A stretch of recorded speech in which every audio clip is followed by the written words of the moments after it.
নমস্কার বন্ধুরা, আমি রিনা কিচেনে সবাইকে স্বাগত জানিয়ে শুরু করব আজকের ভিডিও। আবার একটা রেসিপি নিয়ে চলে এলাম আপনাদের সামনে। আজকের রেসিপি হবে চিংড়ি মাছের মালাইকারি। প্রথম থেকে শেষ পর্যন্ত এই রেসিপিটা দেখবেন, আশা করছি আপনাদের খুব ভালো লাগবে। আর কথা না বাড়িয়ে রেসিপিটা শুরু করব, চলুন তাহলে শুরু করা যাক। চিংড়ি মাছের মালাইকারি করার জন্য এখানে নিয়ে নিয়েছি চিংড়ি মাছ। আর এখানে কিন্তু আমি গলদা চিংড়ি নিয়ে নিয়েছি বন্ধুরা, কেটে ধুয়ে খুব ভালো করে পরিষ্কার করে নিয়েছি। আর চিংড়ি মাছের মালাইকারি করার জন্য যে মশলাগুলো লাগবে আপনাদেরকে প্রথমেই আমি দেখিয়ে দিচ্ছি, আপনারা প্রথমে দেখে নিন। এখানে আছে জিরে বাটা, আদা বাটা, পেঁয়াজ বাটা, রসুন বাটা, শুকনো লঙ্কা বাটা, আছে টমেটো কুচি, হলুদ। আর এখানে নিয়ে নিয়েছি আমি লবণ। চিংড়ি মাছের মালাইকারি করার জন্য যেটা সবথেকে বেশি প্রয়োজন, নারকেলের দুধ। সেই নারকেলটাকে বেটে আমি দুধটা বের করে নিয়েছি। গ্যাস ধরিয়ে কড়াই বসিয়ে দিয়েছি। কড়াইটা গরম হতে হতে এদিকে মাছের লবণ হলুদ মেখে নেব। চিংড়ি মাছের মধ্যে দিয়ে দিচ্ছি পরিমাণ মতো লবণ, পরিমাণ মতো হলুদ। খুব ভালো করে চিংড়ি মাছগুলো মেখে নেবো হলুদ আর লবণ। চিংড়ি মাছের লবণ আর হলুদ মাখা হয়ে গেছে। এদিকে কড়াইও গরম হয়ে গেছে। কড়াইয়ে দিয়ে দিচ্ছি চিংড়ি মাছ ভাজার জন্য পরিমাণ মতো সর্ষের তেল। আর এই রান্নাটা কিন্তু সর্ষের তেলেই করতে হবে, না হলে ভালো লাগবে না খেতে। তেল গরম হয়ে গেছে, চিংড়ি মাছগুলো প্রথমে ভেজে নেব। দিয়ে দিচ্ছি চিংড়ি মাছ। আর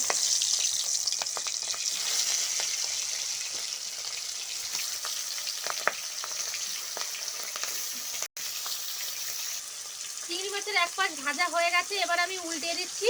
আর চিংড়ি মাছগুলো খুব বেশি ভাজতে হবে না, হালকা করে ভেজে নিলেই হবে।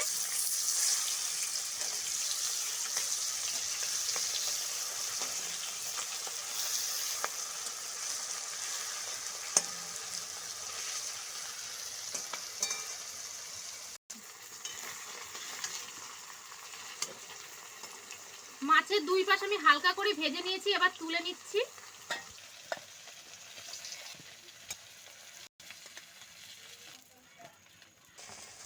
বাকি যে মাছগুলো ছিল আমি একবারে ভেজে তুলে নিচ্ছি। আমি সব চিংড়ি মাছগুলো ভেজে কিন্তু তুলে নিয়েছি বন্ধুরা। কড়াই দিয়ে দিচ্ছি তেল। তেল গরম করে নিয়েছি। এবার ফোড়নে দিয়ে দিচ্ছি তেজপাতা, দুটো শুকনো লঙ্কা, গোটা গরম মশলা। ফোড়নটা একটু ভেজে নেব। ফোড়নটা একটু ভাজা ভাজা হয়ে গেছে, এবার দিয়ে দিচ্ছি টমেটো কুচি। টমেটো কুচিটা দিয়ে একটু ভেজে নেবো হালকা করে। টমেটো দিয়ে আমি কিছুক্ষণ ভেজে নিয়েছি। এবার দিয়ে দিচ্ছি পেঁয়াজ বাটা, আর দিয়ে দিচ্ছি রসুন বাটা। পেঁয়াজ আর রসুন একসঙ্গে দিয়ে একটু ভাজা ভাজা করে নেব। পেঁয়াজ আর রসুনটা একটু ভাজা ভাজা করে নেব।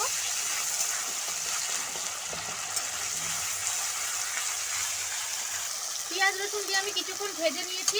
এবার দিয়ে দিচ্ছি আমি জিরে বাটা,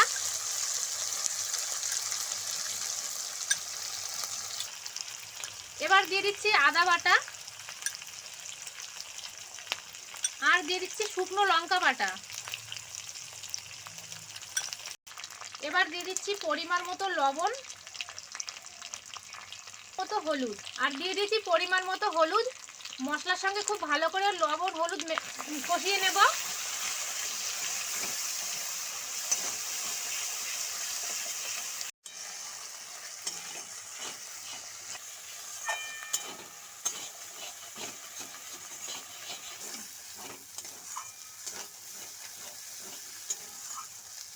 সমস্ত কিছু দিয়ে আমি খুব ভালো করে কষিয়ে নিয়েছি। এবার দিয়ে দেবো আমি নারকেলের দুধ। এবার দিয়ে দিচ্ছি নারকেলের দুধ।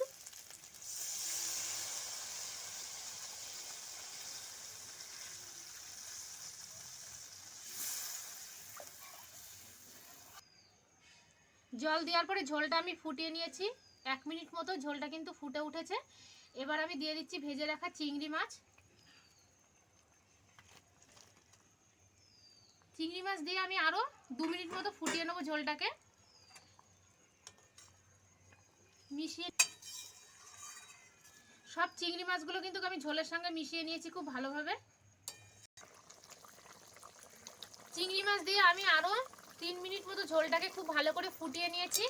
আমার চিংড়ি মাছের মালাইকারি হয়ে গেছে। আমি নামানোর আগে কিছুটা গরম মশলা দিয়ে নামিয়ে নেব। এবার দিয়ে দিচ্ছি গরম মশলা গুঁড়ো, মিশিয়ে নেব ঝোলের সঙ্গে।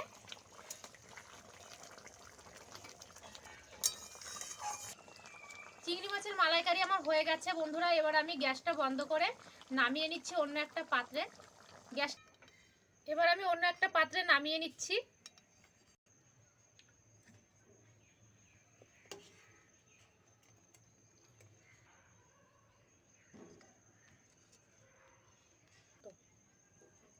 ছোট জায়গা না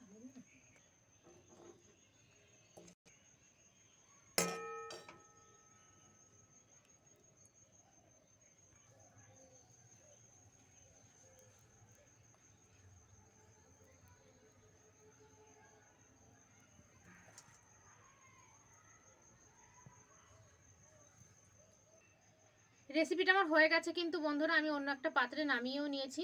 দেখতে কিন্তু অসাধারণ হয়েছে। একবার হলেও এই রেসিপিটা বাড়িতে বানান, আশা করছি আপনাদেরও খুব ভালো লাগবে। আমাদের আজকে চিংড়ি মাছের মালাইকারি রেসিপি যদি আপনাদের ভালো লেগে থাকে বন্ধুরা, অবশ্যই ভিডিওতে লাইক করবেন, কমেন্ট করে জানাবেন আজকের রেসিপি আপনাদের কেমন লাগলো। ভিডিওটা আমি এখানেই শেষ করছি। আবারও দেখা হবে নতুন একটা ভিডিওর সঙ্গে। ভালো থাকবেন, সুস্থ থাকবেন।